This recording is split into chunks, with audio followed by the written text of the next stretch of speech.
السلام علیکم ورحمت الله وبرکاته. ضمیرخان ضمیر چې هغه د یحیی لاش د هغه کندې نه راویستو چې په کومې کنده کې یحیی ماشوم غورځېدلی او د هغه مور پلار په چغو چغو باندې خم جړلی و، ځکه چې ضمیرخان ضمیر یو نر پښتون یو بهادر دی چې هغه کوم ځای کې هم چې یو پښتون سره یا یو مسلمان سره ظلم شوی دی نو ضمیرخان ضمیر د هغه په حق کې اواز هم اوچت کړی دی. دغه رنګې ضمیرخان ضمیر باړې ته هم راغلی او د یحیی ماشوم مور پلار سره په څنګ ولاړ دی او په خپله هرچه باندې کرین راوستی دی او اوس لګی دی هغه ځای هم کنستی چې کوم کندې ته هغه ماشوم پریوتی دی. ملګرو ټول معلومات در سره زمونږ دی ویډیو کې خامخا وګورئ. کو تاسو زمونږ چینل کې نوي وئ نو زمونږ د چینل مخه در سره سبسکرایب کړئ او خوا کې ورسره د ټالۍ بټن ووهئ چې تاسو ته زموږ خبر ډېر زر در رسي. ملګرو ډېر د غم او ډېر د افسوس مقام دی چې دا دردناکه واقعه په باړه خیبر باړه کې راغلی ده چې هلته کې د 3 کالو ښکلی ماشوم یحیی چې هغه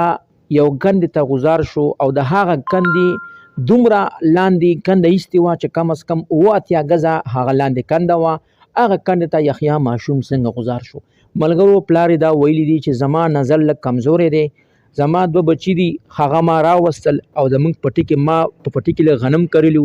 ما هغه غنو ته هماغه خپلو غنمو ته اوبه اچولي چې په دغه دوران کې دغه 2 بچي راغلل ما پسې را روانو دې کې چې زما دا کوم ماشوم زوی یحیی چې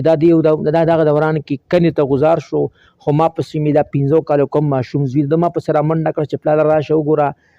یحیی خو کنې ته غوځار شو. خو پلار دا ویلې چې کله ما کنې ته وکتل نو ما پکې صرف د یحیی اوازونه او د هغه جلاګانې ما واورېدلې نو په هماغه ورځ ما په هغه ساعت باندې زما زړه د خفګانه وچاودو او زه هغه وخت کې بېهوشه شوم. خو چې کله زه هسپتال ته یوړلم نو ما ټول حقیقت بیان کړو چې زما زوی هغه کندې ته پریوتی دی د هغه کندې نه روباسئ. ملګرو په د هغې دوران کې بیا د کلي خلک راغلل خو کلي خلکو څه دومره د غم نه و چې بیا یې هغه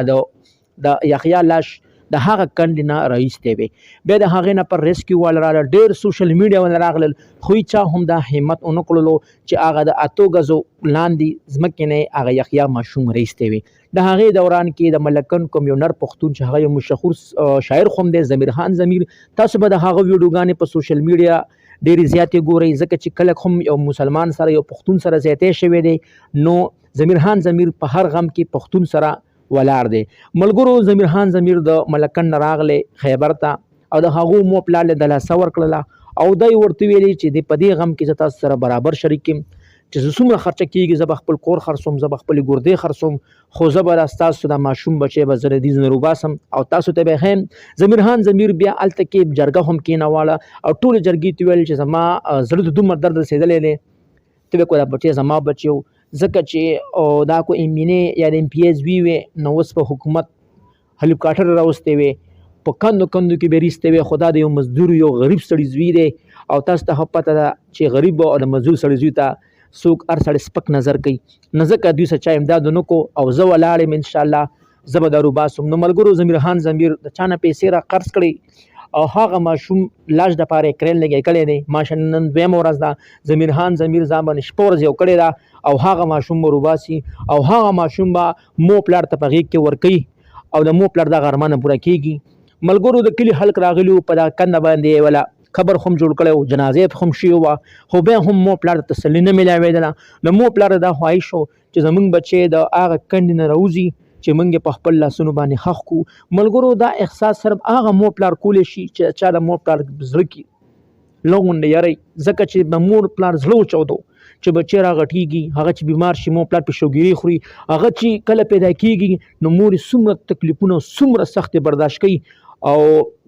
خدای خبر چې زوی د غوځار شو مور پلار به څه تېر شوي. الله پاک دې مور پلار ته زړه صبر ورکړي او الله پاک دې ضمیرخان ضمیر له د دې خبرې ډېر غټ اجر ورکړي ځکه چې ضمیرخان ضمیر یو داسې د بهادرۍ کار کړی دی چې زه خو یم حکومت له پکار دی چې ضمیرخان ضمیر له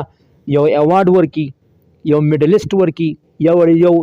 تمغه جرأت ورکړي چې دومره د جرأت کار یې وکړو چې مزدور یو غریب سړي دپاره خپل مال خپل جان قربان کو او هغه ماشوم به انشاءالله روغ جوړ روباسي او مو پلار ته به ورکوي او مو پلار په خپل لاسونو باندې دفن کوي. نو موږ زما د طرف نه ضمیر خان ضمیر ته د زړه نه زه سلام ویم چې هغه ډېر د بهادرۍ او ډېر د نرتوب کار وکړو. هر چا له پکار دی چې د ضمیر خان ضمیر نه عبرت حاصل کی او ځان کې هم د پرنګ جذبه راولي او چې کله هم د ضمیر خان ضمیر غوندې ځوانان زموږ په دې پښتو معاشره کې نه انشاءالله نه به چا څه زیاتی کېږي او نه به د چا بچې ورکېږي. السلام.